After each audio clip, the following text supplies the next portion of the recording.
சிங்கப்பூரில் மலேசிய கைதி தட்சிணமூர்த்தியின் மரண தண்டனை தள்ளி வைப்பை திடீரென ரத்து. குடும்பம் அதிர்ச்சியில்.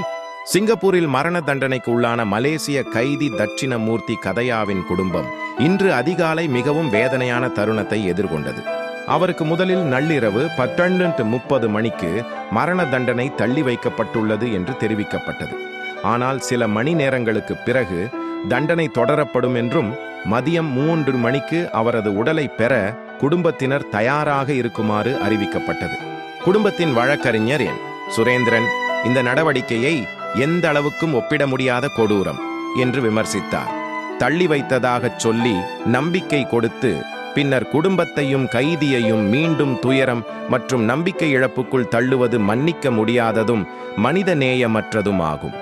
இது சட்டவிரோதமாகவும் அரசியலமைப்புக்கு முரணாகவும் அநியாயமாகவும் கொடூரமாகவும் மரண தண்டனையை நிறைவேற்றுவதைப் போல உள்ளது என்று அவர் இன்று வெளியிட்ட அறிக்கையில் கூறினார். மேலும் சுரேந்திரன் தெரிவித்ததாவது, குடும்பம் அவசரமாக சிங்கப்பூர் மேல்முறையீட்டு நீதிமன்றத்திற்கு மரண தண்டனையை தள்ளி வைக்க வேண்டி மனுவை சமர்ப்பித்துள்ளது. தற்போது பதிலுக்காக காத்திருக்கிறது. நாங்கள் சிங்கப்பூர் அரசை இந்த சட்டவிரோதமான தண்டனையை உடனடியாக நிறுத்துமாறு வலியுறுத்துகிறோம். இதன் மூலம் மேல்முறையீட்டு நீதிமன்றம் திட்டமிட்ட தண்டனையின் சட்டபூர்வத்தை குறித்து தீர்ப்பு வழங்க முடியும் என்றும் அவர் கூறினார்.